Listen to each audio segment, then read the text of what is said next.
Breaking news చూస్తున్నాం. జనగామలోని గాయత్రి కళాశాల హాస్టల్లో విద్యార్థినులు అస్వస్థతకు గురయ్యారు. 7 విద్యార్థులు వాంతులు, కడుపు నొప్పితో హాస్పిటల్లో చేరారు. ఒకేసారి ఇంతమంది విద్యార్థులు అస్వస్థతకు గురికావడంతో ఫుడ్ పాయిజన్ జరిగిందనే అనుమానాలు వ్యక్తమవుతున్నాయి. అపరిశుభ్రత కారణంగానే విద్యార్థులు అనారోగ్యానికి గురయ్యారని వైద్యులు చెబుతున్నారు. కాగా జనగామ కాలేజ్ హాస్టల్స్ లో వరుస ఘటనలతో పేరెంట్స్ ఆందోళన వ్యక్తం చేస్తున్నారు.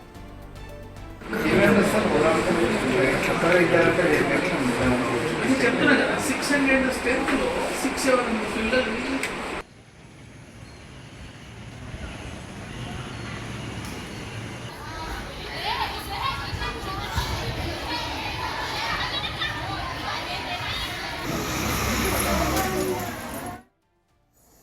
మామూలుగా ఏం సార్ అంటే రెగ్యులర్గా ఉండే ప్రాబ్లమ్స్ తోటి అప్పుడప్పుడు సిక్ అవుతూ ఉంటారు. 300 స్ట్రెంతే ఉంటుంది. ఆడపిల్లలు కాబట్టి వాళ్ళకి సహజంగా వచ్చే ప్రాబ్లమ్స్ వాళ్ళకు హాస్పిటల్ హెడేక్ కానీ, స్టమక్ పెయిన్ అని, వామిటింగ్స్ ఏమన్నా చిన్న చిన్న అవుతూనే ఉంటాయి సార్. మామూలుగా హాస్పిటల్ పంపిస్తూ ఉంటాం. కాకపోతే మనకి ఏంటంటే నియరెస్ట్గా కన్వీనియంట్గా ఉన్న లోటస్ హాస్పిటల్ కానీ లేదా ఆర్తి హాస్పిటల్ కానీ పంపిస్తూ ఉంటాం. అదే ప్రాసెస్లో సాయంత్రం కూడా 6-7 మెంబర్స్ కొద్దిగా హెడేక్, అనీజీ, స్టమక్ పెయిన్ అని చెప్పేసి ఒక అమ్మాయి వామిటింగ్ అంటే హాస్పిటల్ తీసుకుపోయిన తర్వాత ట్రీట్మెంట్ కూడా చేయించాం. పెద్ద ప్రాబ్లం లేదని చెప్పేసి ఆదిత్య డాక్టర్ చెప్పారు. దాంతోపాటు అంటే ఈవినింగ్ 7 తర్వాత సిక్ అయితే తీసుకుపోయినాము. చూపించిన తర్వాత మెడిసిన్ తీసుకొని వచ్చే క్రమంలో నేను కూడా వెళ్ళాను. కాకపోతే ఏంటంటే మిమ్మల్ని ముందు వచ్చేసాను. వచ్చే క్రమంలో వేరే వాళ్ళు ఆపేసి ఎందుకు వచ్చారు మీరు ఈ టైంలో, ఎందుకు వచ్చారంటే వీళ్ళు కూడా చెప్పారట మాది పర్సనల్గా ప్రాబ్లం, హాస్పిటల్కి వచ్చిన రెగ్యులర్ ఉంటాయని చెప్పేసి అమ్మాయిల ప్రాబ్లమ్స్ వాళ్ళు చెప్పారట.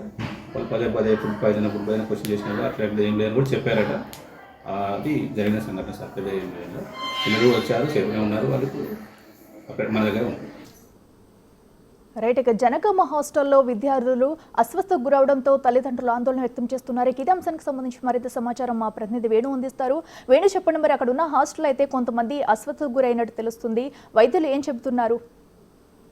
అఖిల, అంటే 3 రోజుల క్రితము జనగామ టౌన్ లో ఉన్న ఏబీవీ ఇంటర్ కళాశాల హాస్టల్లో కూడా దాదాపు 12 మంది విద్యార్థులు అస్వస్థత గురికాగా అందులో 8 మందికి ఫుడ్ పాయిజన్ అయినట్టు తెలిసి 5గురిని 2 రోజుల పాటు ట్రీట్మెంట్ కూడా ఇవ్వడం జరిగింది. ఆ ఘటన మరోసారి గాయత్రి కళాశాల సంబంధించిన హాస్టల్లో నిన్న 15 మంది విద్యార్థులు అటు కొంతమందికి వామిటింగ్స్, కొంతమందికి స్టమక్ పెయిన్ తోని ఇబ్బంది గురి కావడంతో మొదటగా స్థానికంగా ఉన్న ఆర్ఎంపీని తీసుకొచ్చి వాళ్ళకి ట్రీట్మెంట్ ఇచ్చే ప్రయత్నం చేశారు. అందులో 7 విద్యార్థులకు మాత్రం కొంత సివియర్ గా ఇబ్బంది ఉండడంతో వాళ్ళను ఓ ప్రైవేట్ హాస్పిటల్కి తరలించి అయితే చికిత్స అందించారు. అక్కడ వాళ్ళకి సంబంధించినటువంటి ఫుడ్ విషయం లోపల అక్కడ పూర్తి స్థాయిలో స్వచ్ఛత లేకపోవడంతో ఇట్లాంటి ప్రాబ్లమ్స్ వచ్చాయంటూ వైద్యులు చెప్తున్నప్పటికీ ఆ హాస్టల్ సంబంధించిన యాజమాన్యం మాత్రము ఇది ఫుడ్ పాయిజన్ కాదంటూ చెప్పి తప్పించుకునే ప్రయత్నం చేస్తున్నారు. సో అంటే దాదాపు 300 మంది హాస్టల్లో ఉండేటువంటి విద్యార్థుల లోపల దాదాపు 2-3 ఒక్కోసారి ఇట్లాంటి ఘటనలు జరుగుతున్నాయంటూ కూడా యాజమాన్యం చెప్తుంది. సో దీనికి సంబంధించి హాస్టల్ సంబంధించినటువంటి విద్యార్థుల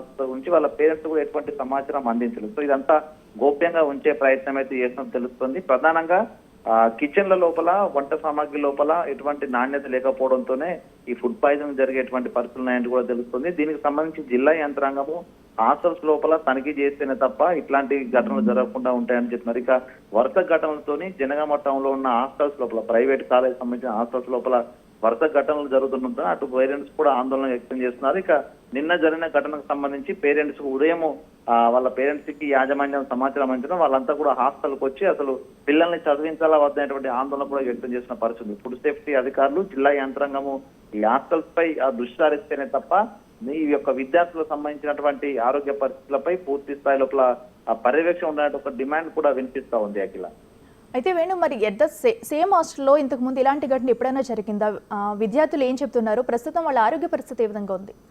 అంటే ప్రధానంగా ఈ ప్రైవేట్ హాస్టల్స్ లోపల ఏది జరిగినా కూడా వాళ్ళంతా గోప్యంగా ఉంచే ప్రయత్నం చేస్తున్నారు. ఒకవేళ సివియర్ అయితేనే తప్ప వాళ్ళ పేరెంట్స్ కూడా సమాచారం అందించలేదు. ఒకవేళ ఈ విషయాలు బయటకు వస్తే తమ కాలేజ్ సంబంధించిన రిప్యుటేషన్ పోతుంది, దాంతో పాటుగా తమ కేసులు నమోదైతే భయంతో కూడా వీళ్ళంతా సైలెంట్ గా ఉంటున్నారు. సో నిన్న కూడా ఈ ఘటనకు సంబంధించి 15 మంది విద్యార్థులకు అనారోగ్యం వచ్చిన తర్వాత ఆర్ఎంపీని తీసుకొచ్చి రహస్యంగా ట్రీట్మెంట్ చేయించే ప్రయత్నం చేశారు. అంటే ఇదంతా బయటకు పొక్కకుండా దాన్ని అంతా కూడా లోపలే సద్దుమనిగే విధంగా చూసే ప్రయత్నం లోపల యాజమాన్యం ఉంటుంది. సో అంటే ఇదంతా ఒకవేళ సివియర్ అయి వాళ్ళకి ఏమైనా జరిగి ప్రాణాపాయ పరిస్థితులు ఏర్పడితే ఏంటిదని ఒక చర్చ కూడా జరుగుతుంది. సో పేరెంట్స్ ఇవాళ వచ్చినటువంటి పేరెంట్స్ కూడా అసలు ఏం జరిగినా మాకు సమాచారం అందించాలంటూ కూడా కాలేజ్ యాజమాన్యంపై కొంత ఫైర్ అయిన పరిస్థితి కనిపిస్తుంది. మొత్తానికి దీనిపై హాస్టల్స్, ప్రైవేట్ హాస్టల్స్ లోపల మాత్రం ఇట్లాంటి పరిస్థితులు చాలా అధ్వానంగా ఉన్నాయి. విద్యార్థులకు అడిగితే వాళ్ళపై సివియర్ యాక్షన్ తీసుకుంటారు కాబట్టి మార్కులు ఇంటర్నల్ ఎగ్జామ్స్ సంబంధించి మార్కులు తక్కువ వేస్తారు కాబట్టి పాఠశాల యాజమాన్యాలను, కాలేజీల యాజమాన్యాన్ని ప్రశ్నించే పరిస్థితి లేదు. సో దీనిపై జిల్లా యాంత్రాంగం ఒక్కడి దృష్టి సారిస్తేనే తప్ప ఇట్లాంటి ఘటనలు జరగకుండా ఉంటాయి. అసలు ఏం జరుగుతుంది హాస్టల్స్ లోపల, అసలు ఫుడ్ సరిగా పెడుతున్నారు లేదా అనేటువంటి విషయాలు కూడా అన్ని బయటకు రావాలంటే ప్రభుత్వ యంత్రాంగం వాటిపై సూపర్విజన్ పెంచాల్సిన అవసరం ఉంది. సో మొత్తంగా దీనికి సంబంధించి ఆ జిల్లా అధికార యంత్రాంగం అయితే కొద్దిసేపటి సమాచారం కూడా అందింది. వాళ్ళు తనిఖీ నిర్వహిస్తేనే అసలు ఏందనేది తెలిసే అవకాశం అయితే ఉంది. అట్లా రైట్ వేణు, థ్యాంక్ యూ.